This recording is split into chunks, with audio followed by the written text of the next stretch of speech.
waliin haasa'uu irra jaarmaa biraa wajjin haasa'uu filataa, warra akka Gimboot 7 wajjin haasa'uu filataa ka jedhu himatanii ka jedhu isa kana irratti dhugaa dubbachuudhaaf nuti murtii gumii sabaatiin sagalee guutuun jaarmaa Oromoo wajjin tasgabbiin akka uumamu ka waliigaluu dandeenyu walii akka gallu ka waliigaluu hin dandeenye wajjin tasgabbiin akka uumamu murtii dabarsinee namootuma kana qoree itti fille jechuudha. Qoree filame keessa itti ramadame keessa tokko Jeneraal Haayiluudha, tokko Dooktar Nuuroodha, tokko Obbo Qaasim Jaalkaa Boqaasin Abbaanashaati. Haa ta'u namootiin kuni dhaabotii Oromoo jaarmenni akka waliin haasayan ajaje keessa ODF'tti xiyyeeffatan jechuudha. ODF'tti maqaa hayya dureetiin xalayaa hayya dureen quba hin qabne barreessanii waliin hojjechuu hin dandeenna, walii galuu hin dandeenna ka jedhu deebisaa xalayaa ODF baaseef deebisaa kennan jechuudha. Marii tokkoon malee.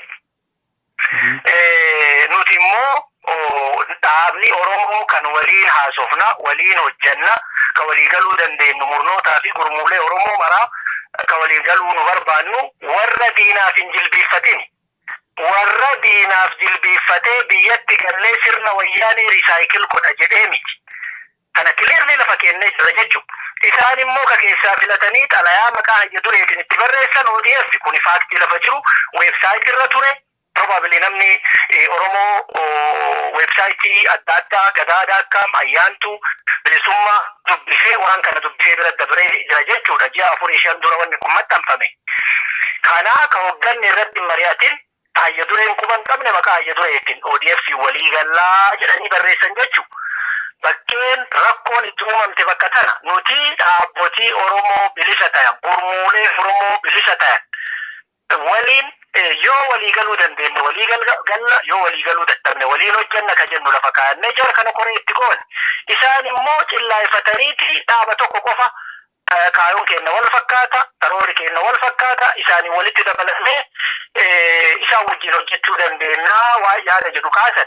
Kanarratti nuti tokkoffaa warri kun biyyatti galee mootummaa wayyaanee risaayikil gochuu, konstitushinii wayyaanee fudhatee mootummaa wayyaanee dhugoomfatee biyyatti galuu murteeffate. Nu kana murteeffanne nuti mootummaa wayyaanee qabsoo roga hundaatiin irratti qabsoofne sabaaf sablammoota wajjin dhaabotii Oromoo mootummaa kana kuffisuuf qabsaa wajjin qabsoofne mootummaa kana kuffifna jenna. Isaan mootummaa kana dimokiraatawaa goona jedhanii isaan kana wajjin tokkummaa haasa'uu hin dandeenyu jennee jala murre jechuudha.